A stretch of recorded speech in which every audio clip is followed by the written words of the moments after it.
The story starts with a baseball game, where a young girl named Gwen cheers for her brother Finney as he pitches. Bruce, the batter, misses twice, but hits a home run on his third try, winning the game for his team. Afterward, Bruce praises Finney's pitching, calling his arm mint.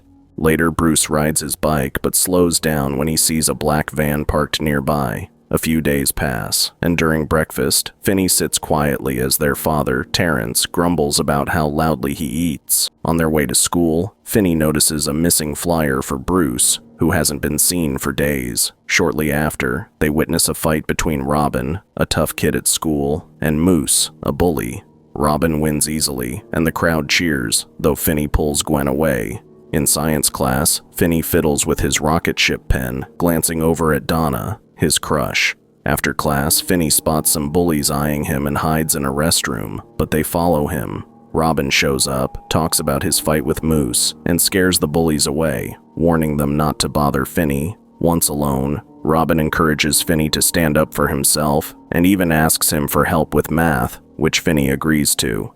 Meanwhile, Gwen is called to the principal's office to meet with Detectives Wright and Miller, who question her about a dream she mentioned to Bruce's sister. Gwen explains that she dreamt Bruce was taken by a man with black balloons. The detectives find this strange since black balloons were found at the scene, though that detail hadn't been made public. They press Gwen for more information, and she admits her dreams sometimes come true. After school, Gwen stays at a friend's house, while Finney goes home to find Terrence passed out. He cleans up a bit, then relaxes with ice cream and a scary movie before falling asleep. The next morning, Finney wakes up to Gwen screaming as Terrence punishes her with a belt. Furious that the police questioned him at work, Gwen insists she did nothing wrong and threatens to break his liquor bottle if he hits her again. When she follows through, he hits her even harder, reminding her she's not like her mother, who also saw things. Shaken, Gwen agrees her dreams are just dreams and nothing more than that. My dreams are just dreams! Later, Robin heads to a store but pauses when he sees a man stepping out of a black van. That evening, news of Robin's disappearance spreads. Gwen feels sorry for her brother, who's worried about his friend, and he asks if she can dream about Robin's whereabouts.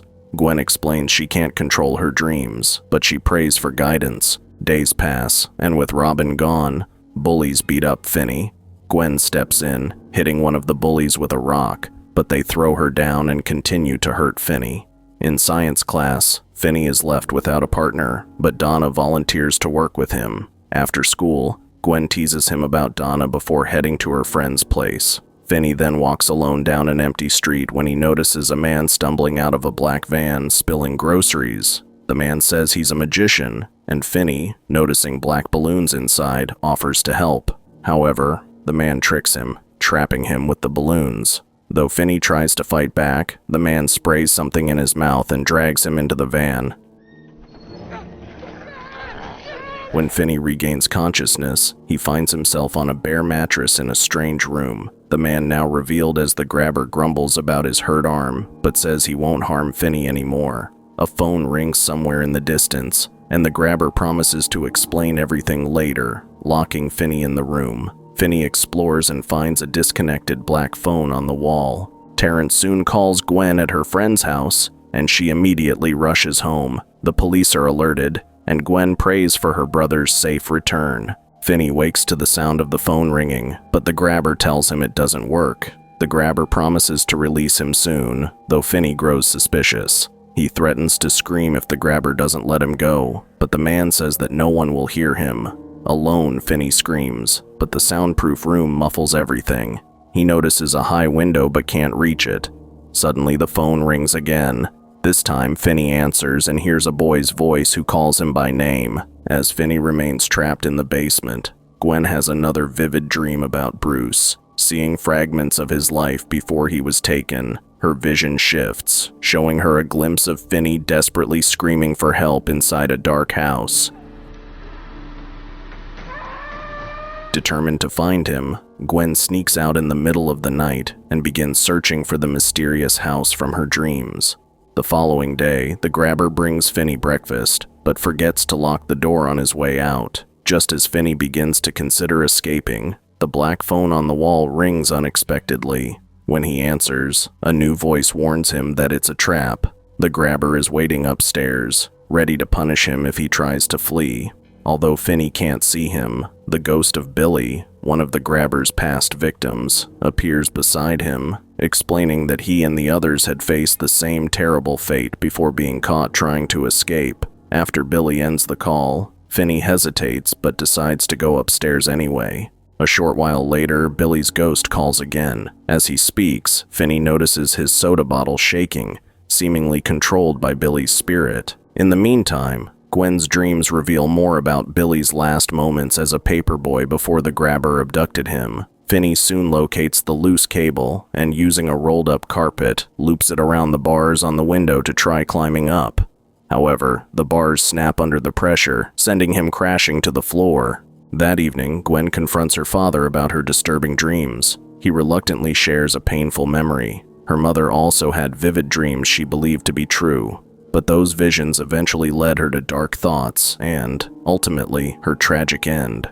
Soon, two detectives visit Max, the grabber's brother, who claims he's been trying to solve the mystery of the abductions himself. Max reveals a theory. He believes the kidnapper likely has a nearby hideout with a garage to move his victims without anyone noticing. Although the detectives dismiss him, Max is staying at his brother's house, unknowingly just above where Finney is held captive. Later, the grabber brings Finney another meal and casually asks his name.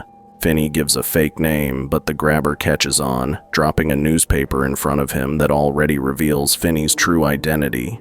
He claims he would have let Finney go and leaves, again leaving the door unlocked. Before Finney attempts to escape, the phone rings, but no one speaks. Upstairs, the grabber is trying to stay awake, waiting for Finney to make a move. Sensing the danger, Finney eats the spilled food and rests. Suddenly, Finney wakes to the sight of a dead body hanging in midair, dripping blood onto the floor. The ghostly figure points toward the phone. When Finney answers, a voice warns him that the grabber isn't sleeping well anymore, suspecting that his brother might uncover the truth. The voice belongs to Griffin. Griffin explains that the grabber has fallen asleep and uses an old bike lock to secure the storm door. Though he can't remember the lock combination, Griffin tells Finney he carved the numbers on the wall before he died.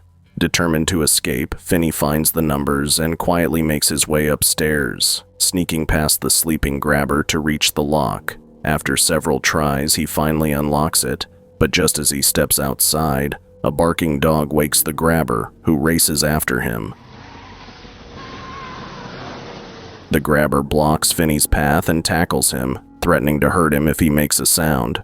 Waiting until nearby porch lights go off, the grabber knocks Finney out and drags him back inside. The next morning, Gwen prays, wondering why she received no dreams the previous night, worried that her father's doubts may have been correct. Finney, however, receives another call on the black phone. This time it's Vance, the school bully taken by the grabber. Meanwhile, Gwen has a dream of Vance's arrest, where she also hears his conversation with Finney. In the dream, she sees a police car stopping in front of a house, catching a glimpse of the address before waking up.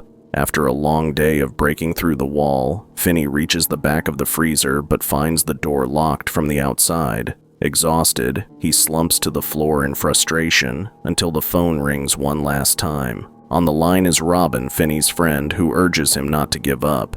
He reminds Finney of his strength, teaching him to pack the phone receiver with dirt to use as a weapon. Robin warns him that this is his final chance, and to use everything they've taught him to escape. They share a bittersweet goodbye before the call ends. Following Robin's advice, Finney sets a trap using the phone receiver filled with dirt and a tripwire from the loose cable. Meanwhile, Gwen rides her bike through neighborhoods, recognizing the house from her visions. She quickly calls the detectives, who rush to the location. At the same time, Max, still investigating on his own, stumbles upon the hidden basement and finally realizes his brother is the grabber. Before he can react, the grabber kills him, leaving Finney alone to face his captor. As the police close in, the grabber, enraged over his brother's death, confronts Finney with an axe. The boy manages to dodge, running toward the bathroom. As the grabber steps forward, Finney pulls the cable, causing him to trip and fall into the pit he dug. Seizing his chance, Finney attacks with the phone, wrapping the cord around his captor's neck. The phone rings one last time, and Finney holds the receiver to the grabber's ear, allowing the voices of his past victims to haunt him until Finney delivers the final blow that ends his life once and for all. With the grabber defeated, Finney uses meat from the freezer to distract the dog and escapes upstairs. Outside, Gwen spots her brother and runs to embrace him as the officers arrive. Soon after, their father arrives, overcome with guilt and relief, begging for their forgiveness. At last, the siblings are reunited. In the days following, Finney returns to school, now admired by his classmates, including those who once bullied him. Feeling a newfound confidence, he takes his seat beside Donna in science class, ready to face whatever comes next. Did this story spook you out? Let us know in the comments below. For more horror movie recaps, subscribe to our channel and we will see you in the next one. Fear awaits you.